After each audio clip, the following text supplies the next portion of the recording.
Ever wondered how to achieve glowing, youthful skin naturally? Today I'm diving into the secrets of skin nutrition with Star Khechara, a leading expert in the field. At 48 years old, Star has spent the last 15 years researching skin health and nutrition, and she's here to share her invaluable insights with you. She'll tell you which fruits to eat to boost collagen and the best fruits to protect against sun damage.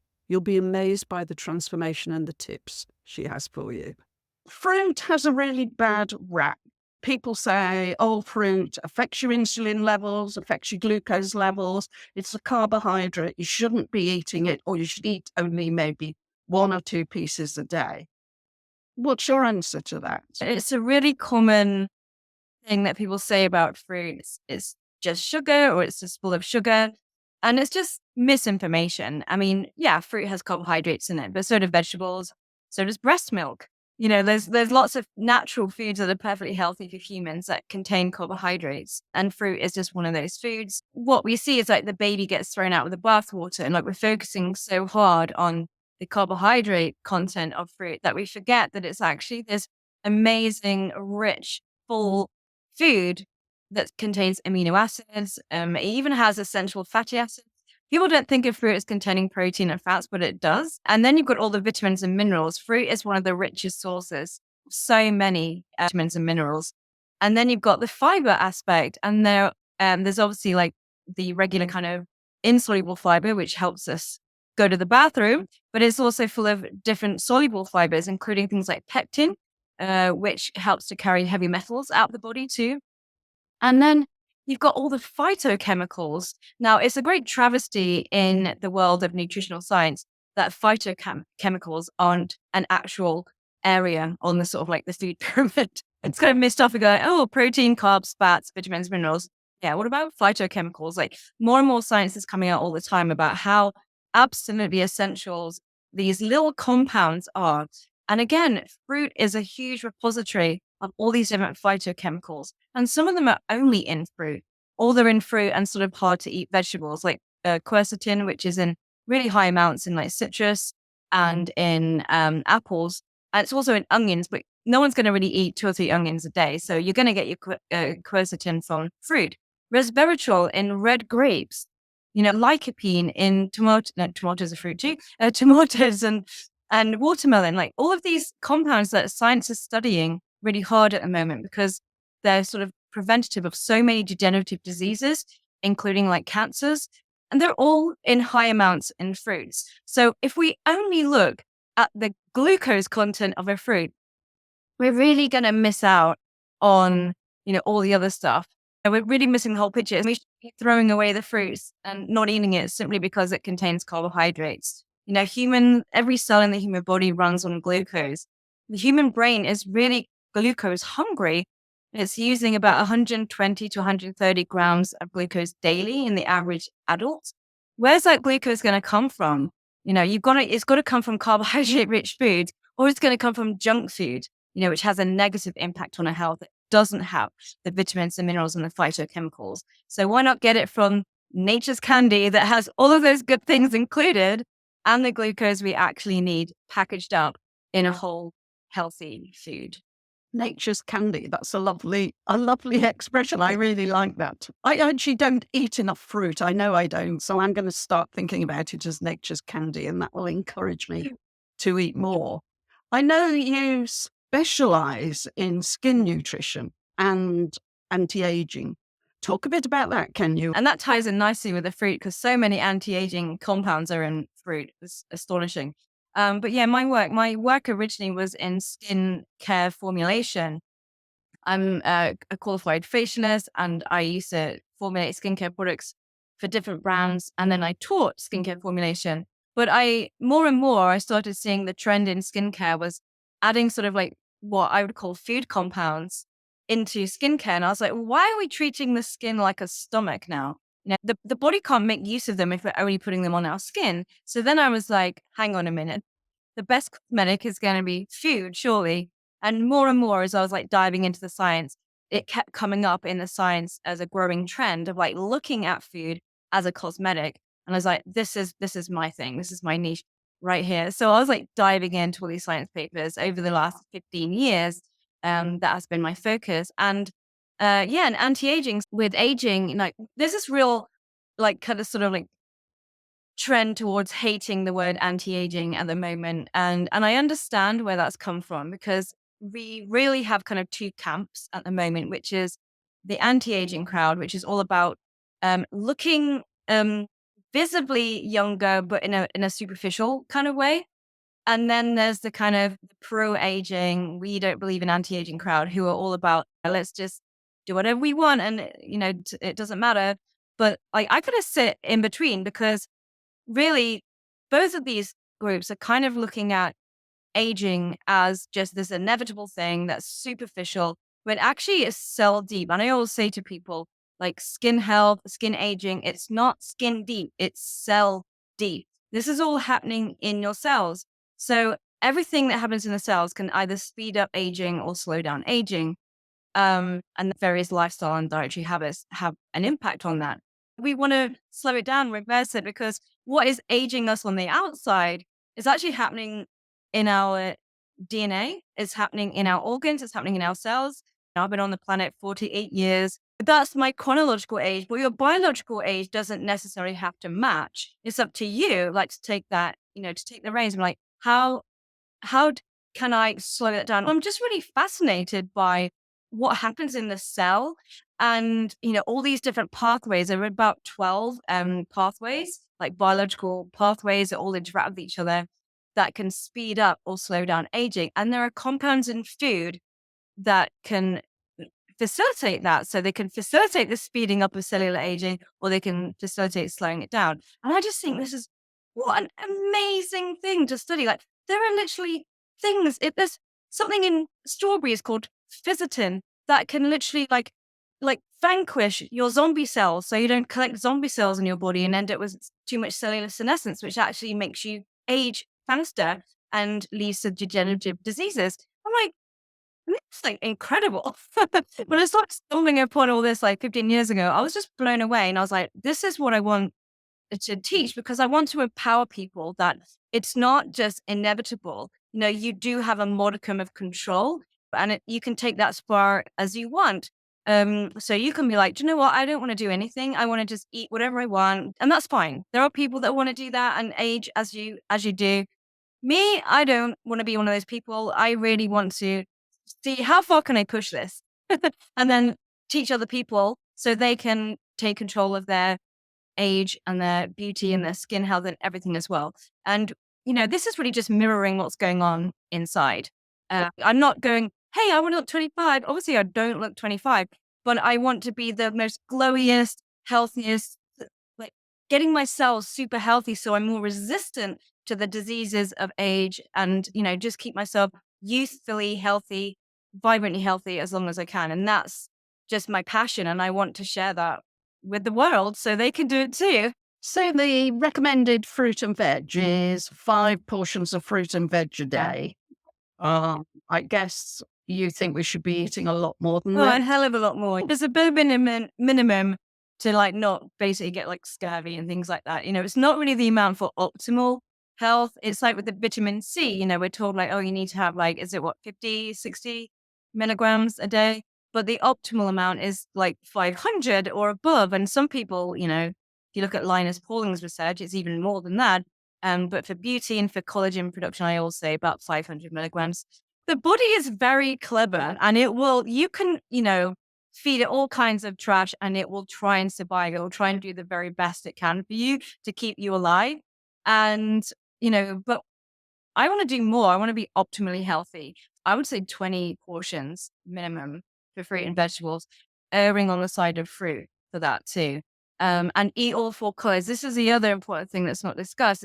It's not just having the quantity, it's the quality of it too. So going for those like really dense foods that contain a lot more nutrients, and the ones that are the different colors. So there's 4 main color groups: the reds, the orange/yellow, the green, and the blue/purple. Now, I don't know about you, Jane, but when I was at school, it was always eat your greens, eat your greens. And I'm like, Phil, eat your reds, your blues, your purples, your greens, your yellows, and your oranges. And why do people need to do that? What's important about eating those different Yeah, colours? so the phytochemicals, a lot of them are actually plant pigments. So you see them sort of like clustered in amongst the foods that are the most colorful. So, for example, anthocyanins, which are really powerful anti-aging compounds, are found in blue and purple foods. Like lycopene is in like red foods, resveratrol is in like dark red foods, um, beta carotene is in the orange foods.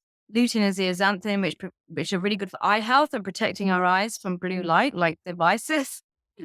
That's in like green and yellow foods. So when we eat all the colors, we're getting the full spectrum. So we don't have to become nutritional science nerds like me.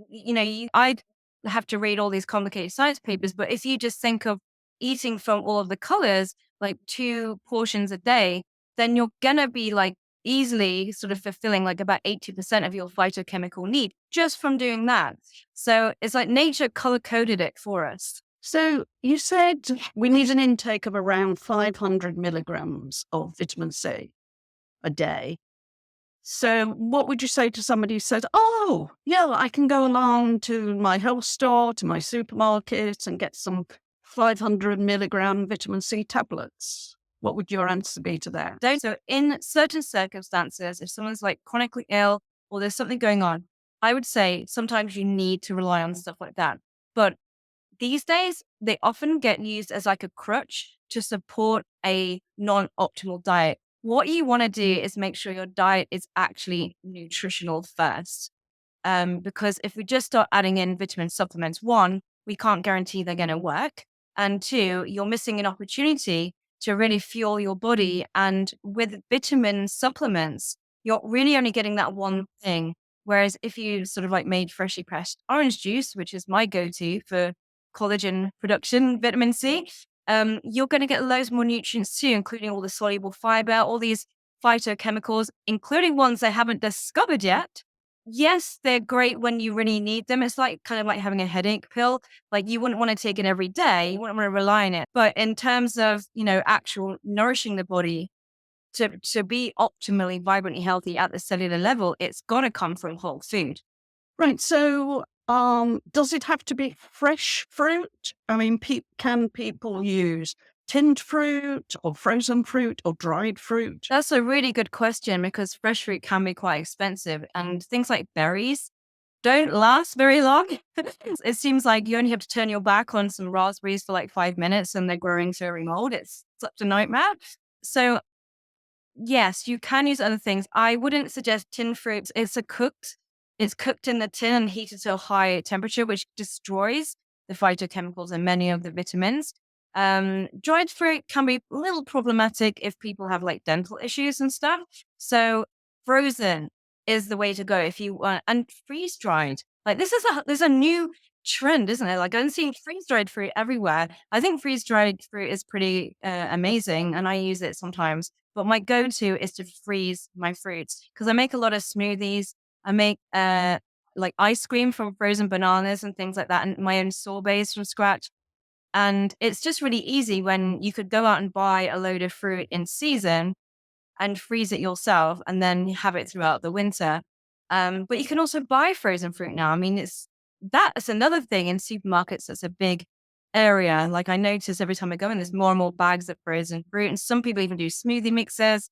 And it's great. So I would go for frozen fruit and fresh. I'll mix up the two and then some freeze dried things. I also use some dried fruits, but not very often, more like raisins and dates to like sweeten up dishes without having to like use refined sugars and things like that. I had bags of frozen fruit in the freezer, but sat there for ages. And eventually I decided, okay, what I'm going to do is get a bag out, put a load of it in a dish, put the dish in the fridge, and then, through the day or over several days, I'll eat it. And it's like worked really well. And it's one of those things you think, why didn't I do this a long time ago? I know it's sometimes the simplest things we overlook though, isn't it? And there are, there's obviously there's some kind of like health influencers out there that will say it's got to be fresh, it's got to be organic, it's got to be biodynamic and only picked on the full moon, otherwise it's not good for you. And it's like, no, just get it in the way that's affordable to you. Yeah. And what about fruit juice? What's your views about fruit juice? You know, the cartons of fruit juice I'm talking about Like, that you can buy in a supermarket. yeah, I mean, so I'm a big juicing fan when it comes to actually like proper juice, and I make all my own juice. But the stuff in the carton, it's not great. I mean, it's pasteurized. Pasteurization happens at quite high temperatures, which destroy the phytochemicals. It destroys a lot of the vitamins as well, and then it also concentrates it. So there is a concentration of those sugars, and you're also lacking the phytochemicals and the nutrients that help your body actually deal with carbohydrate rich foods. And then, of course, they're often filtered a lot to get rid of the fiber as well. So it's a very processed product at that point. I personally wouldn't go for carton juice, but again, it's one of those things where if that's your only option, if you find yourself stuck somewhere and that's it, then by all means, yes, as an emergency, have some carton orange juice. But in general life, yeah, we want to avoid anything that's been like refined and processed that much. Okay, so what's your top picks for fruit for a radiant skin like yours? What would be your top Oh, you're picks? gonna make me choose? So many fruits. Um, okay, well, the fruits I eat a lot at home are I always try and juice fresh orange juice daily. And by juicing, I use a citrus press, so all the pulp ends up in it as well. So I get the exact same amount of fruit as if I ate it. So nothing's being actually removed; it's just being put ice because I don't actually like the texture of eating orange, but I love like orange juice. So I make pulpy orange juice. It feels like liquid sunshine when I drink it. I can feel it's doing my body so much good. And I get all of my calcium, my folates, and my vitamin C, my high amounts of vitamin C from juicing orange juice. So that's one of my staples.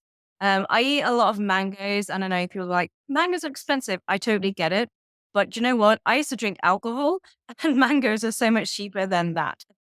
So much cheaper than gin. So, you can find ways to pull money from somewhere if you want to eat the fancy fruits. But mangoes are one of my top ones because I love how much beta carotene they contain. I'm not a massive fan of like carrots and sweet potatoes. So I get my beta carotene, which is another amazing skin nutrient from mangoes. I make a delicious mango smoothie that's got turmeric, the fresh orange juice that I've made, and that's one of my go-tos. I love snacking on red grapes. They're just so juicy and tasty, and they contain all that lovely resveratrol.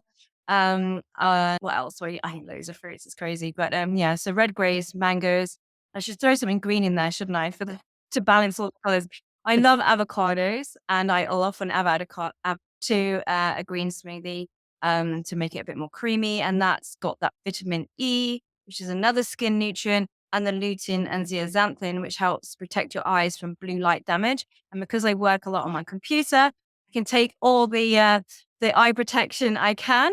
So that's like a few of my favorites. And I love watermelon. I eat a lot of watermelon in summer, and it contains lycopene, which is amazing for protecting your skin against sun damage too. And as I'm such an outdoorsy person, I love being out in the sunshine. Yeah, I'm filling my face with watermelon all summer.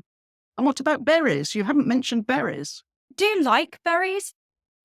But it's to me, berries are more like a condiment fruit. Because because very low calorie, you have to eat a lot of them to almost make a meal.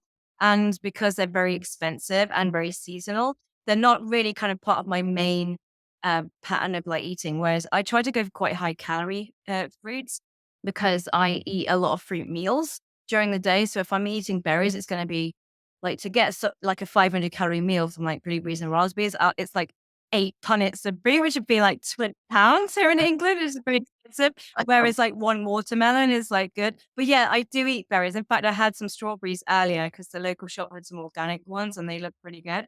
I do eat berries 100%. Mostly I'll eat them more as like my dessert meal rather than like as part of my main fruit because again, it's like, yeah, they're quite low in calories. Which is great if you're dieting. I'm not. I want like 2,000 calories a day. They're kind of like my side snack. You've covered so much. One of the interesting things I think, which you said earlier, is that we're thinking about skin a lot of the time, but your skin reflects also what's going on internally. And what's good for your skin is also good for preventing cancer, for giving you energy, for helping counteract cardiovascular disease and all these other things. It's a real win-win. Whereas if you buy an expensive skin cream, and some of them seem to these days to be incredibly expensive, maybe it will improve your skin, but that's all it's going to do. Whereas by adding all this fruit into your diet, then your skin is naturally going to glow more. And also it's very good for aging well. Yeah, we need skincare products too. Obviously, you need to clean your skin, like, lubricate it and whatnot, but we shouldn't really be using our skincare products as food. The skin nutrients really have to come from the diet. And like you say, exactly, like it's reflecting what's going on inside. The same cellular pathways that cause skin aging are the exact same pathways that cause cancer and diabetes type 2 and heart disease as we age, and like all those little niggly things that happen as people get older. It's the same biological pathways. When we treat our bodies with respect and love and want to build, because we're rebuilding ourselves all the time, like cells are constantly like regenerating. So as we want to build those new cells with the highest quality materials, because not only will we feel good and be more resistant to degenerative diseases that happen as we age, but we're going to look good on the outside too. It's like you can't lose. Tell us about your books. You've written 2 or 3 books, I think. I wish it was that many. Yeah, my first book is like lurking behind me here. This is the Holistic Beauty book. This is all about how to make your own organic skincare products. And that was my first career was in skincare. And my second book is The Face of Diet, which I'm currently like writing. Well, I've done all the research. That took 15 years. So there's a lot it's taken a long time. I've been talking about it for at least a decade, but I'm now at the point of getting that publishing deal and getting it out there. When do you think people will be able to buy that? Next year. Yeah. So stay tuned, everyone. But yeah, this one is like available everywhere because it's been out since 2008. And you've got an institute as well. I have. I founded 6 years ago. I founded the Skin Nutrition Institute because I wanted to help practitioners. So people who work with the skin, whether they're nutritionists and want to work the skin, or they're already sort of like a dermatologist or facialist, like to give them skin nutrition knowledge, because it's not taught. Like it's not taught in the colleges that teach nutrition, and it's not taught to people who've studied skin. And it's kind of like I'm starting to see a little bit of a trend in Google now, people starting to talk about it. But they kind of like they don't know all the stuff, because I've been doing this for 15 years. So I've really looked into all the different areas, like the 12 different aging pathways. You'll see a lot of people talk about one of them or two. So like, right, this needs to be out there and it needs to be taught to professionals and practitioners so they can start to use it with their clients to get these amazing results. So yeah, 6 years ago, I started Skin Nutrition Institute. And I'm about to launch my business to consumer version of that to help people who aren't practitioners do this. And that's thefaceofdiet.com. So busy. I'm very, very busy. But I think your diet helps to give you the energy to do all this as well. That's true. Yeah. It's not just to look good. It gives you so much energy as well. Like if I ever go on like, vacation and I'm like, I'll just, eat a few, like I'll eat, because I'm only human. I'm not like a perfect being who sticks to my face of diet like 24/7. There are times when it slides off and I really feel it, and I see it as well. I see it in my skin. Like the next week I'm like, oh, and I really feel it in my body. Well, you don't look 48 and I'm 76. So I think we're both really good examples of what a really healthy diet can do 100%. for you. Yeah. That's you've got to lead by example, haven't you? That's the thing. Yeah, absolutely. Absolutely. Well, it's been wonderful talking to you. Thank you ever so much. It's really encouraging me to eat more fruit without a doubt. And I guess it's going to encourage people watching this to eat more fruit as well. So thank you very much. You're welcome. Thanks for having me.